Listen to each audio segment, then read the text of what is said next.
Welcome to Roleplaying History, the podcast where we explore the history of role-playing games. I'm Wayne Davis, and I'll be your guide for today's tour. Episode 58, Dungeons & Dragons, 3rd Edition. Before we dive into this week's topic, I once again have to apologize for not putting out a new episode last week. I'd been sick for about a week and a half. Then my daughter had a surgery that meant I needed to spend more time helping her with my grandson than I usually would, and all of that cut into my research and writing time.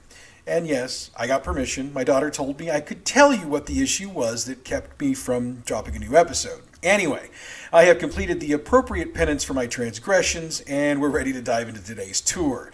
So without further ado, let's crank up the tour bus and get going.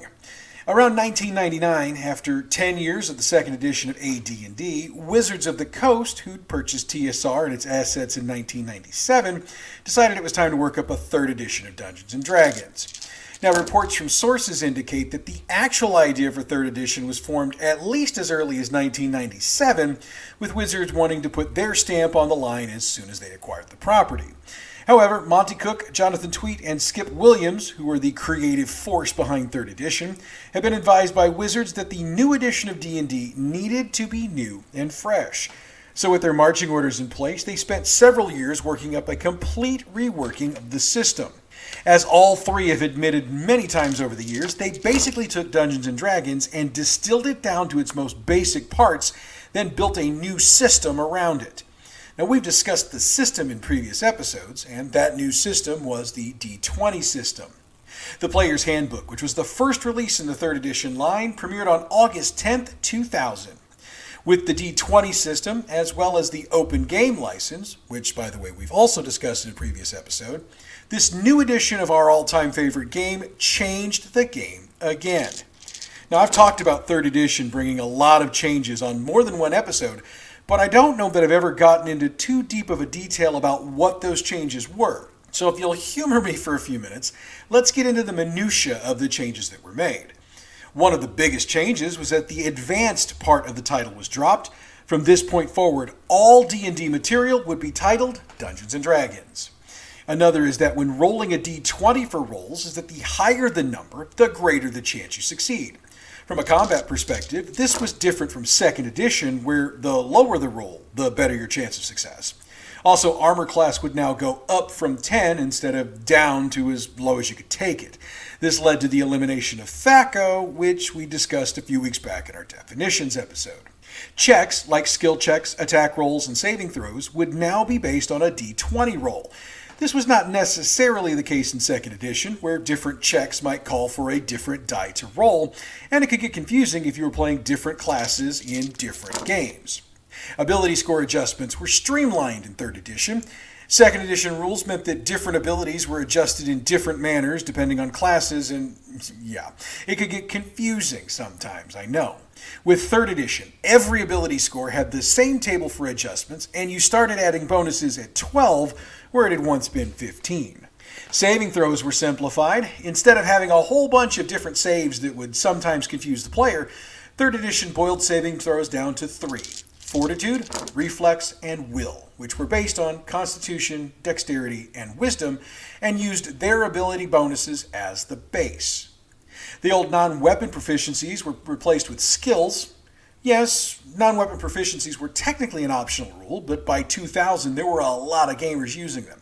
The main issue with non-weapon proficiencies was that there were so many of them due to the vast amount of supplemental materials released during the 11-year run of 2nd edition that it could be hard to keep track of what was an actual TSR standard non-weapon proficiency and what was some homebrew shit somebody was trying to bring to the table without permission.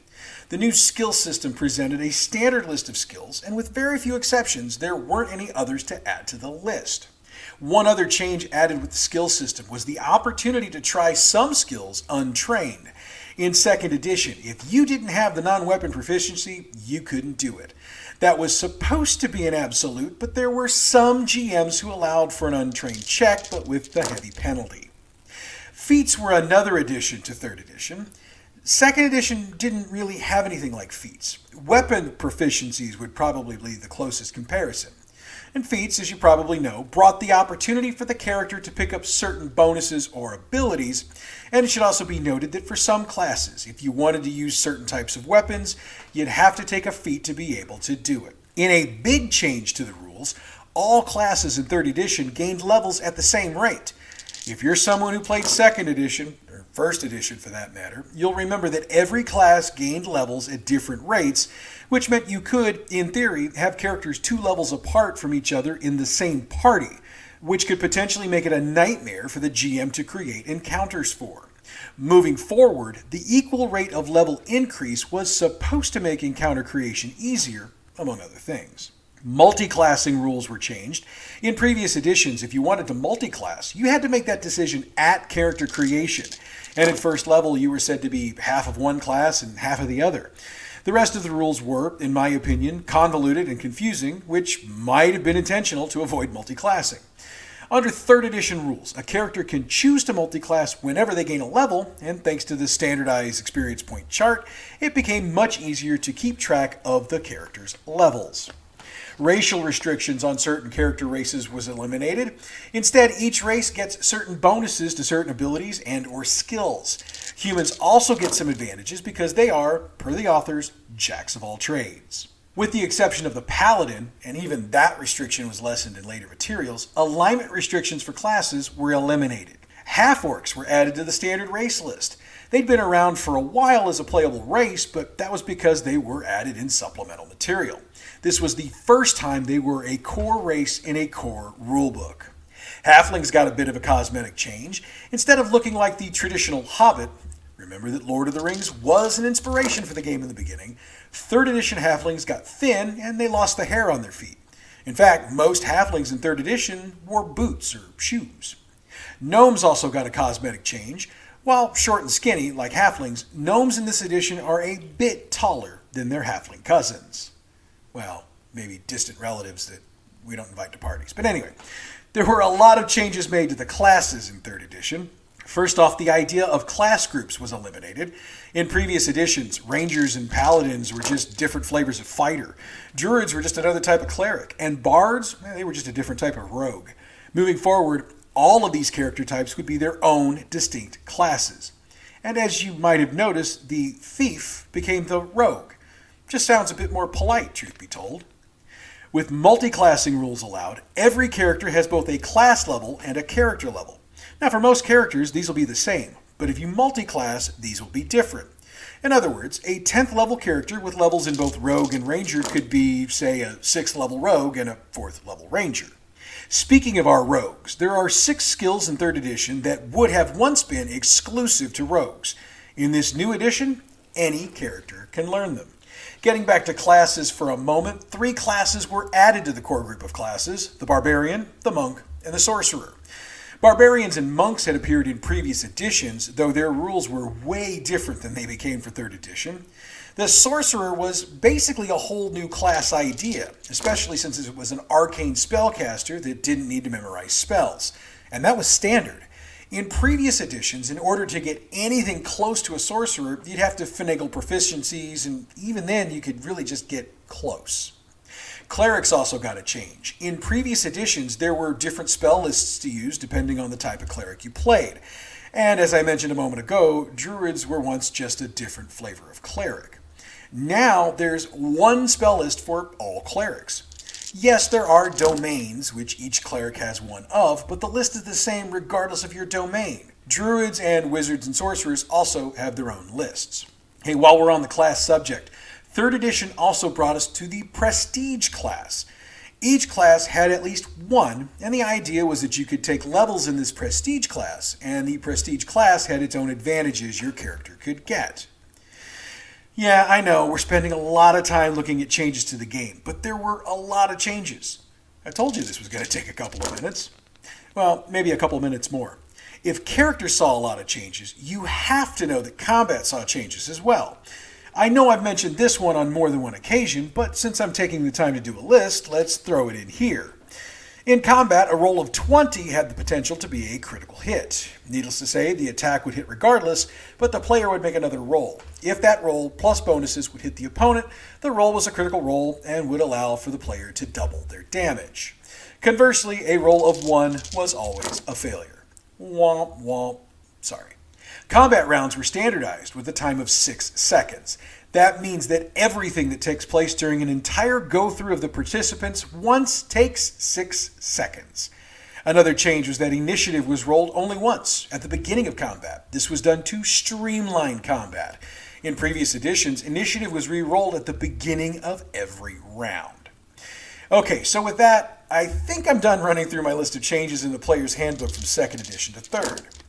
At the time, Pyramid Magazine did a review, and they said, quote, "There's a lot to like about Dungeons & Dragons 3rd edition, as seen in the player's handbook. The new artwork is gorgeous and evocative, and in the 286 pages of the main rulebook, there's a lot of well-written and tightly packed rules." End quote. I do need to note that at the time, there were some complaints about the character sketches in the player's handbook, as there were some that lamented the modern look of the characters. Whether it was the hairstyles, the lack of shirts on some of the male characters, and the lack of material on some of those females' shirts, or the amount of piercings different character sketches had. There just seemed to be some gamers who were looking for something to complain about with this new edition. Me? I was just trying to figure out the new rules. I didn't have time to bitch about the drawings. The Dungeon Master's Guide was released shortly after the Player's Handbook in 2000.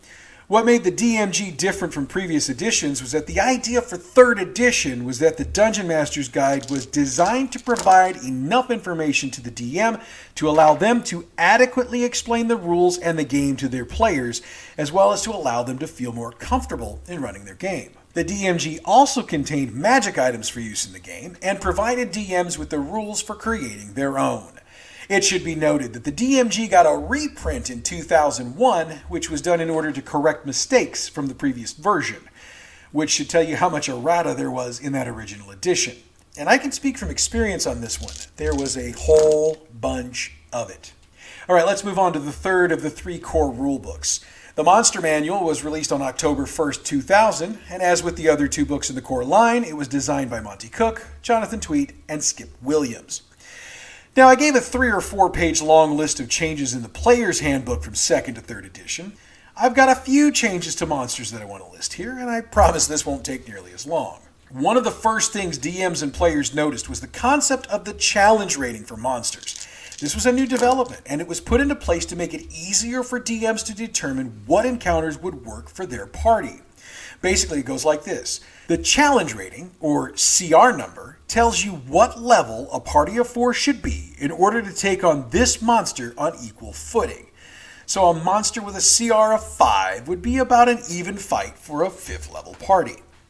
Another change was to hit points for monsters. In 2nd edition, basically all monsters got a D8 for their hit dice, which meant that all hit points were figured out by rolling D8s. For 3rd edition, this was changed. Some monsters kept the D8, while others got D4s, D6s, or even D12s. This allowed for a greater variation of hit points for monsters, which also allowed for some monsters to be tougher or easier than others. The monster stat blocks in the books also had a number of hit points after the hit dice. This was supposed to be an average number of hit points, and this allowed the DM to pull the monster out of the book as is and run it for their group without having to worry about rolling up hit points. A saving throw against the energy drain of undead was added to the game. Failure would give the character failing that save negative levels, which would put a cumulative -1 modifier to rolls until they could either cure the condition or they took as many negative levels as they had in character levels, at which point they'd die. I mentioned the challenge rating a minute ago. Another change, which was based on the CR, is in how experience points were applied to monsters. The Dungeon Master's Guide has a chart that details how many XP a monster of a certain challenge rating is worth based on the character level of the party. So, for example, a level 4 party would get considerably more XP for a CR 6 monster than a CR 2. That reflects the difficulty of the more powerful monster and the relative ease of the less powerful one. Monsters with special abilities have those abilities fall into one of 3 categories: extraordinary, spell-like, and supernatural. The categories determine how the abilities apply to things like spell resistance and how they can be neutralized in combat. Monsters also have their abilities streamlined, and now they have the same abilities as characters: strength, dex, con, intelligence, wisdom, and charisma. They also have saving throw bonuses, just like the players. Monsters can also gain levels in character classes, which has the potential to make a monster even more powerful than it was originally written. Finally, dragons were beefed up to be more powerful than they'd been in previous editions. One of the reviewers for Pyramid Magazine called it, quote, an essential reference book, and it is a bargain, end quote. It won the 2001 Origins Award for Best Graphic Design of a Role-Playing Game, Adventure, or Supplement. Now, a number of supplements, mostly adventures, dropped within the first year and a half of the new system, and they were designed to allow players new to the system to start playing without having to create their own adventures or try to adapt their second edition game to the new system. And for the record, Wizards tried to allow for adaptation of second edition characters to third edition. Early in 2000, Wizards released a conversion guide, and my group got a hold of a copy of it as we'd been playing second edition for quite some time. My buddy Jim, who was running the game at the time, sat down with me and we tried to figure out how to adapt my character, since I was the one there, to these new rules. Now, as I remember it, we got frustrated, then angry, then we basically decided it'd be easier to keep the levels of the characters we had, but rebuild them to the new rules. And Jim, call me out on that if I'm wrong, and I'll make sure I put the corrections in next week's episode. So before we move forward, we need to back up a little bit. I've mentioned on more than one occasion that when Wizards of the Coast bought out TSR in 1997, they immediately started making changes, though many gamers didn't immediately notice. One of the major changes they made was to cut down the number of campaign settings from 6 to 3. Greyhawk, which was considered to be the de facto home setting, Forgotten Realms, and Dragonlance. Those were the 3 settings that survived. However, when 3rd edition arrived, Wizards only supported 2. Greyhawk was again considered to be the default home setting, and Forgotten Realms got their 3rd edition release shortly thereafter. Rob Heinsoe was tapped to update the Forgotten Realms to 3rd edition, and he advanced the timeline in the setting from 1358 DR to 1372 DR. Additionally, he managed to seamlessly change the realms from the 2nd edition standard to the 3rd edition. He did so well with this that the Forgotten Realms campaign setting won the Origins Award for Best Role-Playing Supplement of 2001. But the good times for the realms didn't last forever. When City of the Spider Queen, which released in 2002, didn't sell as well as expected, Wizards cut back on the production of new adventures for a while. Now, while Wizards was only supporting 2 campaign settings, there was a 3rd that was getting some support. In 2000, Wizards had licensed Ravenloft to White Wolf Publishing. Using their Sword and Sorcery Studios imprint, White Wolf released the D20 system Ravenloft campaign setting in 2001. Now, they called it D20 system instead of 3rd edition because, thanks to the open game license, while they could produce material for D&D, they couldn't utilize intellectual property controlled by Wizards. And the license didn't include things like Bane, who got his name changed to Lawgiver. The supplement sold well, but not great, but Ravenloft fans were happy to have their favorite setting converted to the new system. Wizards of the Coast was celebrated for this new version of D&D. The book sold well, and the D20 system was such a success, other publishers began publishing game materials for it. So, of course, Wizards had to drop a new edition of the game.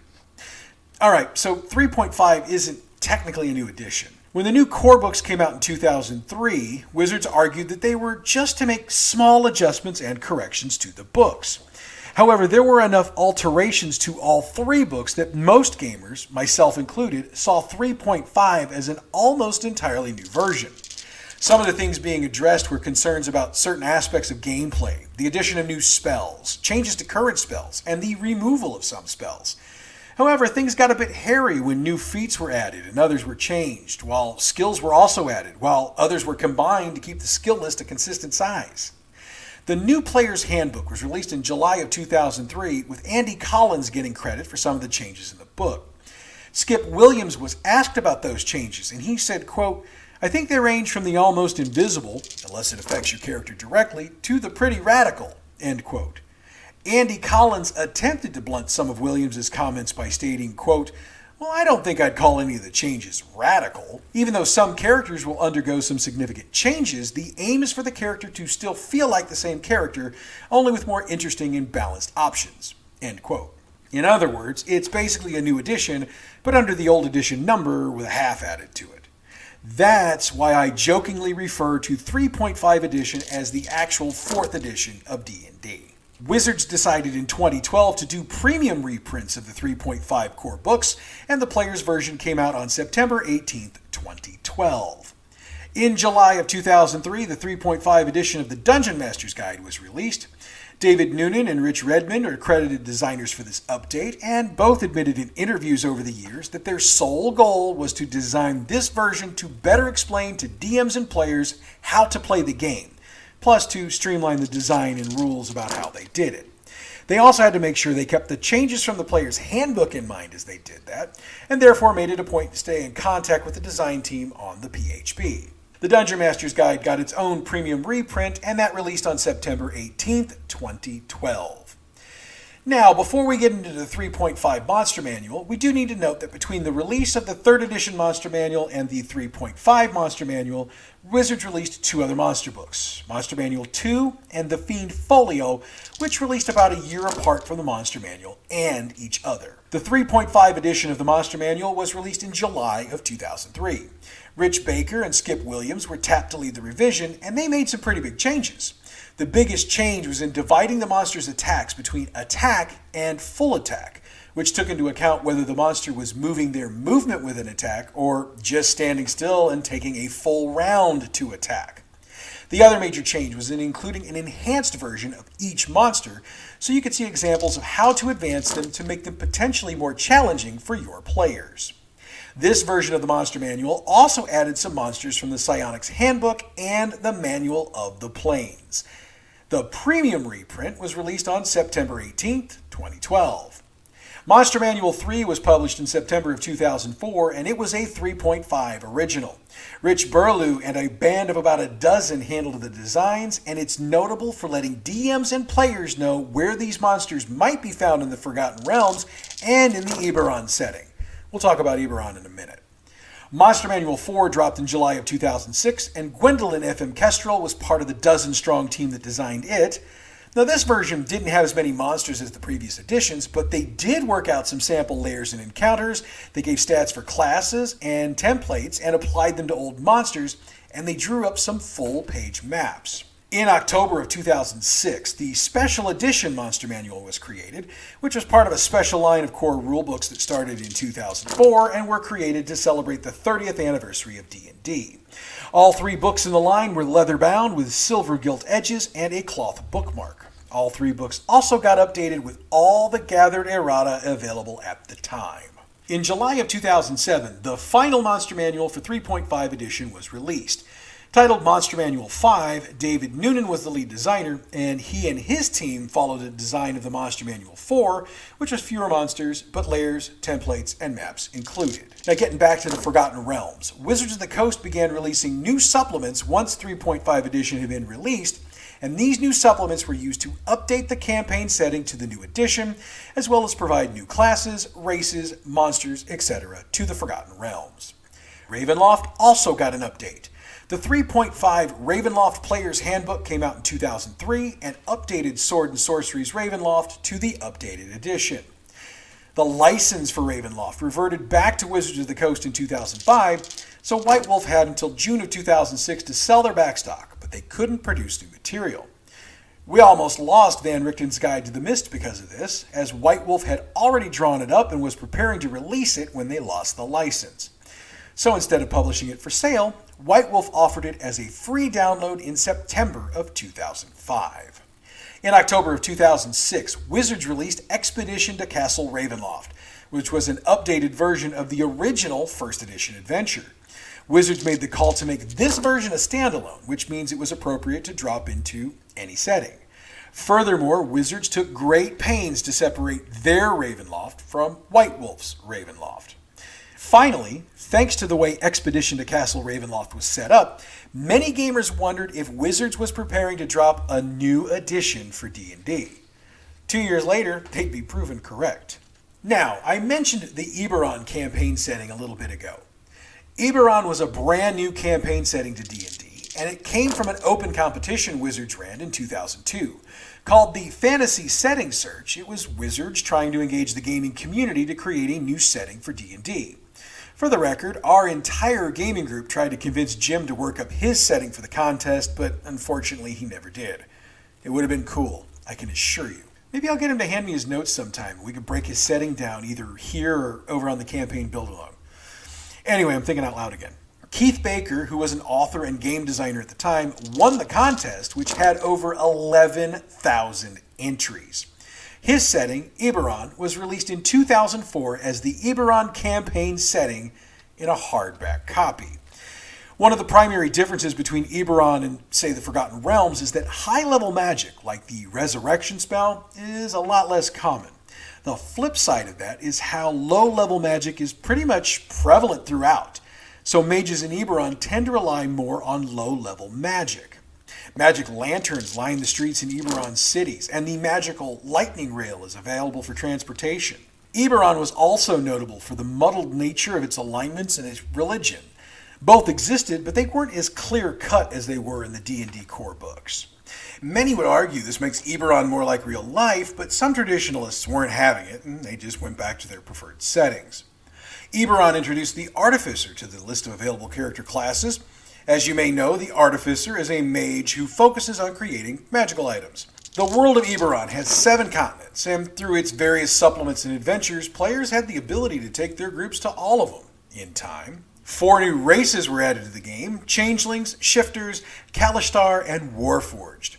Now, we still have Changelings and Warforged in some form in 5th edition, and Shifters were based on doppelgangers, while Kalishtar were based on lycanthropes, so to that end, we still have them in the game today as well. Warforged were and are interesting creatures, as while they're living, sentient creatures, they're created at least in part by mages and or artificers, so that was an interesting key put in there.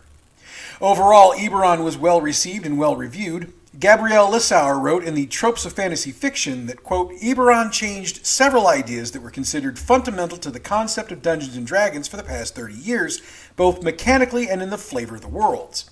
With changes to things that most players considered being fundamental to the game, Eberron subverts and yet at the same time shows what the game could be, end quote. Geek and Sundry added their own opinion, quote, Eberron marries magic with steampunk's technology, offering a world of elemental-powered airships, industrial mobility, and arcane tinkerers. I dig the playable Warforged race, which puts you in the mind of a soldier drone seeking purpose, although their explicit maleness serves a pedantic point. If you want to sling spells in a tailored coat, check out Eberron. For the record, the setting won the Origins Award for Best Role-Playing Game Supplement of 2004, and it's still around as it was updated for 5th edition. But we'll discuss that when we deep dive 5th edition on another show.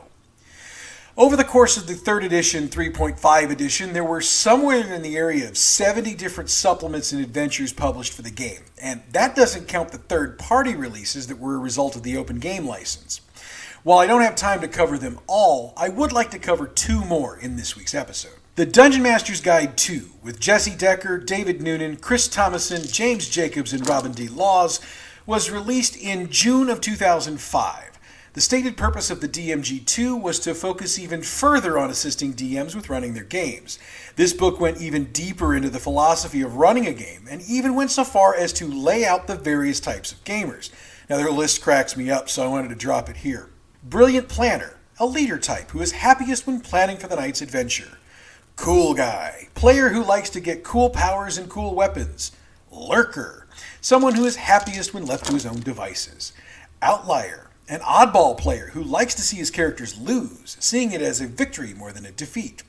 Psychodramatist, a player who likes exploring the background of his or her character and would love to have a session centered on that character. Yeah, you'll note they didn't say anything about the asshole. Go back to my definitions episode, you'll know what I'm talking about. The book had okay sales and mixed reviews. Pyramid Magazine's review pretty much sums it up. Quote, The Dungeon Master's Guide 2 is a supplementary volume intended to make the referee's job easier, but it only achieves mixed results. End quote. Look, I got to admit, I own a copy of this book. And for the record, I could probably sell it in mint condition because I don't think I've opened it since I bought it because, well, I found it to be basically useless. But that's my opinion. The last book on our tour today is The Player's Handbook 2. Designed by David Noonan and released in May of 2006, the Player's Handbook 2 provided the player with new classes, spells, feats, and options for role-playing and designing their characters. The 4 new classes are the Beguiler, a roguelike spellcaster who specializes in illusions and enchantments; Dragon Shaman, a relatively well-rounded character who gains spell-like abilities similar to a dragon; Duskblade, an elven-based hybrid of the fighter and wizard, but it was available to any race. Finally, the Knight, lawful fighters who use bard-like charisma to draw threatening opponents away from party members and onto themselves. This is the textbook definition of a tank in a role-playing situation. In an attempt to be helpful, the final chapter of this book contains information to modify an existing character to the classes and the rules that were provided in this book. The sales were decent, so were the reviews. Let's go back to Pyramid Magazine. They said, quote, "Players can use quite a bit of the information for playing D&D," end quote. Short and to the point. Again, I own a copy of this book, and again, I think I could sell it in mint condition because I really didn't use it. But again, that's my opinion. And with that, we come to the end of today's tour.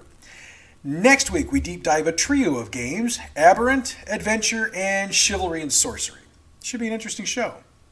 All right, so I know I mentioned this in the little blurb I dropped last week, but I think it bears repeating here. By now, if you're a subscriber to the badgm Productions YouTube channel, you will have seen our YouTube exclusive as we took a look at the new D&D Adventures in ADHD, which was published by our friends Awfully Queer Heroes. If you haven't checked it out, I strongly suggest you do so.